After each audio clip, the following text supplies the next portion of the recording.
Welcome to Bangla City SATV News. This is Faisal Faruqi. First with our headlines.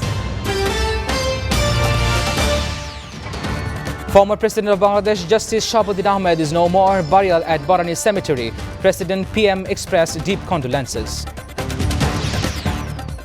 Dhaka-Washington partnership dialogue starts tomorrow. Priority will be given to sanctions imposed on RAB, democracy, security and Ukraine issue. Cement-loaded lighter ship sank due to collision of sand-carrying vessel at Chittagong port. 5 sailors missing. Rescue operation is underway.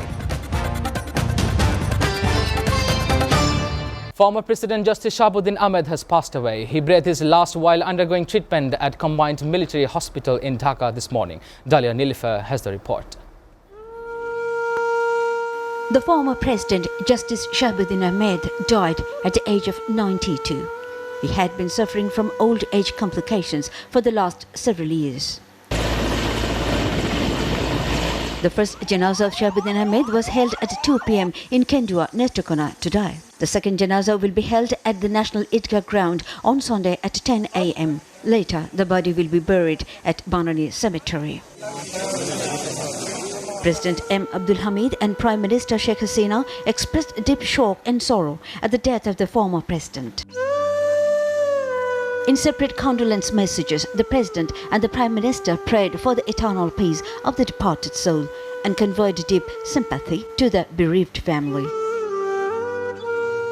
Shahabuddin Ahmed was born on February 1, 1930 in Netrokona. He obtained Bachelor's in Economics in 1951 and Master's in International Relations in 1952. He was the head of the interim government after the fall of Ershad regime in 1990. Later, he was made president after the Awami League came to power in 1996. Dalia Nilüfer, SATV News Desk. The Dhaka-Washington partnership dialogue is starting in Dhaka from tomorrow. In this dialogue, Bangladesh will give priority to the ban imposed on Rapid Action Battalion. Besides, security, Ukraine issue, military cooperation and other issues will be discussed. Masood bin Momen, Senior Secretary Minister of Foreign Affairs, will lead the dialogue on behalf of Bangladesh. On the other hand, the US delegations will be led by Victoria Nuland, Under Secretary of State. A number of inter-ministerial meetings have already been held ahead of the dialogue. Bangladesh gave special importance to lifting the ban imposed on current and former officials of the RAB in these meetings. Earlier, Bangladesh has been discussing the issue in various US forums.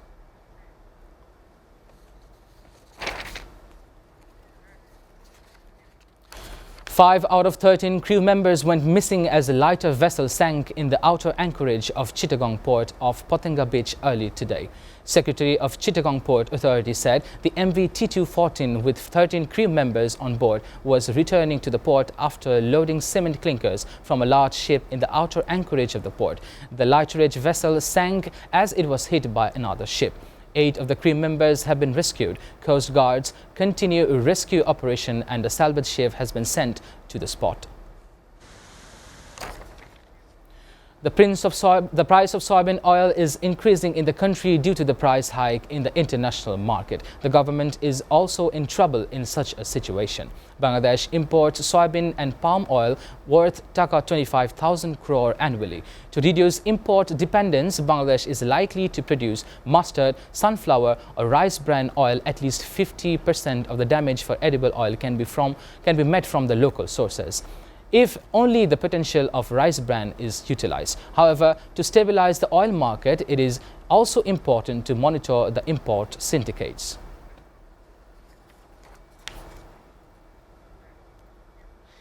The India Meteorological Department said low pressure area over Southeast Bay of Bengal has moved east-northeastwards and will intensify into depression by March 20 morning and into a cyclonic storm on March 21. IMD said it is likely to cross Bangladesh and North Myanmar on the morning on March 22.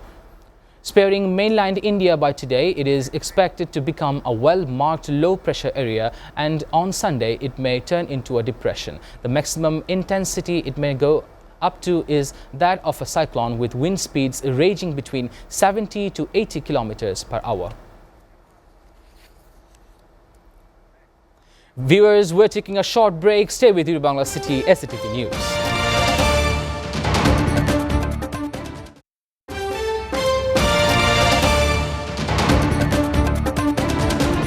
Welcome back, and you're watching Bangla City SATV News. It has been more than 3 weeks since Russia invaded Ukraine, and the civilian casualties are piling up. While Ukrainian President Zelensky calls for talks with Russian head of state Putin. Meanwhile, US President Joe Biden and Chinese President Xi Jinping held a virtual summit over the issue. However, Russia said its soldiers had entered the center of the besieged city of Mariupol, tightening the noose around the key port. Dalia Nilüfer has the report. 23 days since the invasion, Ukrainian President Volodymyr Zelensky said meaningful talks are needed now. In his address, he also communicated that civilians continue to be rescued, including from the recently shelled theater, which had been sheltering many Ukrainians. On the flip side, over in Russia, Putin addressed a packed stadium to rally support for the war, saying the country will achieve whatever it aims to do. As Putin shows no signs of stopping the invasion, US President Joe Biden and Chinese President Xi Jinping held a virtual summit for the first time since the attack. President Biden tried to convince China to stop supporting Russia in the war. Separately, the UN High Commissioner for Human Rights has documented more than 2,100 civilian casualties in Ukraine. Among them, more than 800 of them are deaths. In addition, the UN Human Rights Body said that more than 3.2 million refugees have been displaced.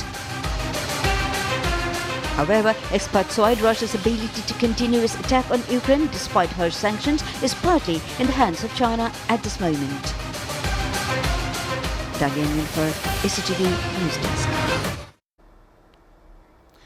Japanese Prime Minister Fumio Kishida was due in India on Saturday, with officials in Tokyo predicting candid discussions about New Delhi's unwillingness to condemn Russia's invasion of Ukraine.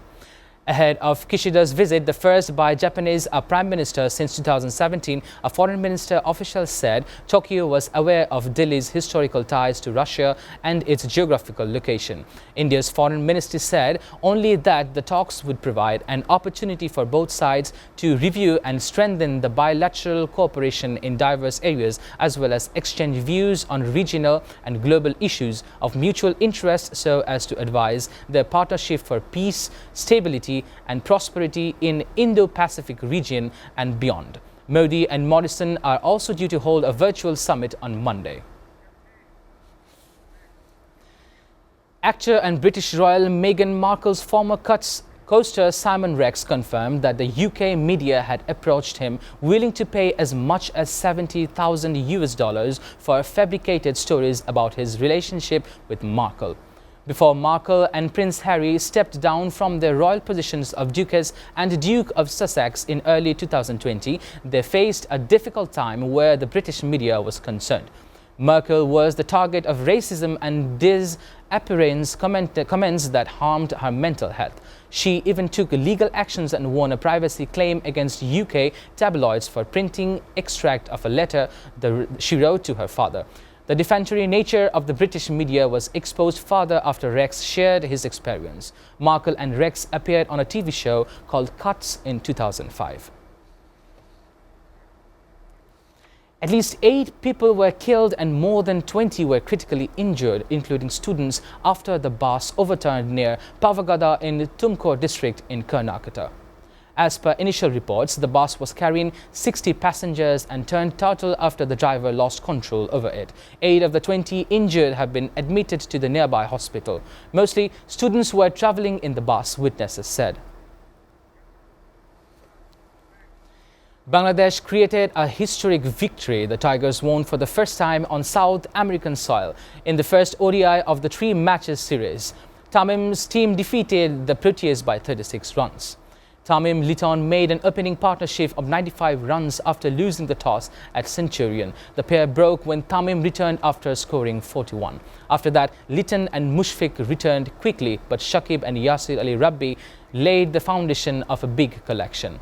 Shakib returned with 77 runs after the 50th half-century of his career. After the amazing batting performance, Bangladesh collected 314 runs for 6 wickets. In reply, South Africa were bowled out for 276 with controlled bowling by Miraj, Taskin and Shariful. Shakib Al Hassan named man of the match with 77 runs. Meanwhile, Prime Minister Sheikh Hasina has congratulated the Bangladesh cricket team on this impeccable victory.